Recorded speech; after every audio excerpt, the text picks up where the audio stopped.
Hi. So, when I started researching for this video, I was intending to cover the Memorial Medical Center scandal, the horrifying stories of patients left to die, and the nurses and doctors accused of ending their lives. But the more I researched, the more I realized that story's been told. There's a book, documentaries, a Netflix special, but more importantly, those doctors and nurses, well, they weren't the villains. They were trapped in a hospital with no power, no running water, no evacuation plan, and no help for days. There were 45 bodies found inside that hospital, left in 100-degree heat. But this wasn't a hospital tragedy. It was a system-wide failure. So let's talk about how every level of government abandoned an American city and let its citizens drown. Hurricane Katrina became one of the deadliest disasters in U.S. history, and it didn't have to be. First, let's talk local failures. Local leaders knew the levees were weak. They knew Katrina was coming, and yet New Orleans had no real evacuation plan. Mayor Ray Nagin was told at least 100,000 people would need public transportation in order to get out of the city, but he ignored offers of school buses, dismissed Amtrak seats, and gave the mandatory evacuation order just 24 hours before landfall, when it was already too late. He had been told that it would take 72 hours at least to evacuate the city, and he knew about Katrina at least 6 days ahead of time. So the fact that he waited until 24 hours before the storm hit to issue a mandatory evacuation, I don't even understand that logic. It seems pretty illogical to me, and probably to you too. So, the shelters. The Superdome was named a shelter of last resort, but it quickly filled with 20,000 to 30,000 people. So rapidly, there was no food and no water, and it was painfully evident that there was no plan in place. But then, there were the lies. Nagin claimed on national TV, "We've got rapes, we've got murders, it's out of control," making people think it was a totally violent and dangerous crowd at the Superdome. But when investigators finally got in there were no confirmed murders and no confirmed rapes, just rumors, and they were repeated by leadership and amplified by the media. And this lie, well, it certainly delayed the type of help the victims of Katrina needed so drastically. But instead of sending medical help to evacuate the victims, they sent security to help manage all of the wild violence at the Superdome, the violence which wasn't actually taking place. So while the world was focused on chaos, tragically, babies were dying of dehydration and people were literally left to rot and float down the streets. Okay. Anyway, next up, let's discuss state failures. So Governor Kathleen Blanco told Oprah they had everything in place, and well, clearly, they definitely didn't. Hundreds of buses sat flooded in parking lots. There was no coordinated evacuation, no plan for sheltering. She delayed requesting federal troops for fear of losing control over the National Guard. She delayed requested other help, too. I'm really not sure why. But by the time help was authorized, it was much too late. The state was wildly disorganized, overwhelmed, and just completely missing in action. Flooded towns were ignored for days, and people were stranded without basic aid. Citizens were left in limbo, just not knowing what to do, waiting for leadership that just never came. But perhaps the biggest okay, I'm not going to say it, but let's just talk federal failure. I think it'll speak for itself. So after 9/11, FEMA was gutted, absorbed under the Department of Homeland Security. Its new focus, well, it was terrorism. Not hurricanes, not floods, and certainly not New Orleans.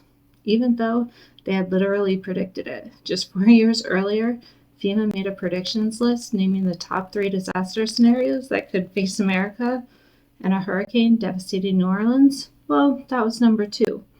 But yet, somehow, they were still massively, and I mean massively, unprepared.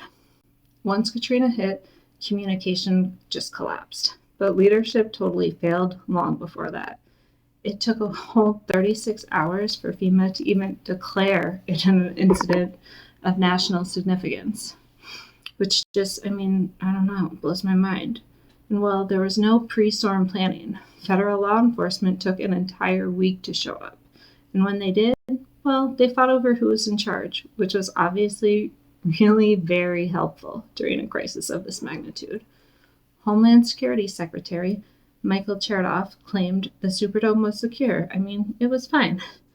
But footage was being showed of desperate people seeking refuge, just screaming for help on live TV. And then FEMA director Michael Brown, he said he didn't know people were even trapped in the convention center. Okay. Thankfully, a CNN reporter fired back by saying, "We knew. We were showing it on live TV. How didn't you know?" And then there was the enormous amount of money mismanaged. Okay, so FEMA sent firefighters to help. 2,000 firefighters, to be more specific. But then instead rerouted them to Atlanta and made them sit in a hotel room watching training and sexual harassment videos for days. I mean, that was a good thing to do instead. Later saying that they were only supposed to be helping with public relations. What? All right. But while we're talking about wasted money or mismanaged money, we can't forget about the trailers to house displaced survivors who had lost everything. So $1.3 billion was spent on toxic trailers, but many were just unlivable and never used. I mean, shockingly, only 17% were actually ever lived in. Some made people sick from carcinogenic formaldehyde, and amazingly, some were placed on floodplains. So yeah, great. But to make matters even worse, they just blocked help from others. They destroyed $100 million worth in undelivered frozen food supplies. And for some insane reason, FEMA told outside emergency responders not to act unless officially requested. Not only telling them not to act, but I don't know, they turned away Red Cross meals, 300,000 of them, yet then requested them again 5 weeks later. People were already starving when the Red Cross first tried delivering them.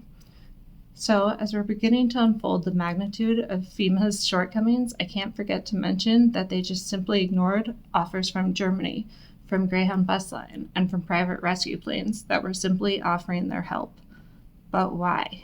So, for whatever absurd reason, even hospital patients were lost after FEMA just removed their medical bracelets and replaced them with FEMA tracking IDs that no one could decode. It was like this insane power struggle. And the losers, well, they were clearly the people of New Orleans, desperately needing immediate help. Oh my God, I can't believe I almost forgot. So in one case, and this one is just such total negligence, it blows my mind, 200 people were rescued and simply left on an overpass waiting to be evacuated. But they were just totally forgotten, completely abandoned. And obviously those people became desperate, and the situation became very dangerous very quickly. But lastly, where was the president? Oh, well, Bush, he was on his 5-week vacation in Texas. And well, after a few days, he gave speeches. But then he flew over New Orleans, and only after that flyover did he seem to grasp the scale of the disaster. So that's when the photo op started. Rolled up sleeves to give the impression he'd been working so hard, and his walkthroughs with camera crews. And then there was the unforgettable quote directed to FEMA Director Michael Brown.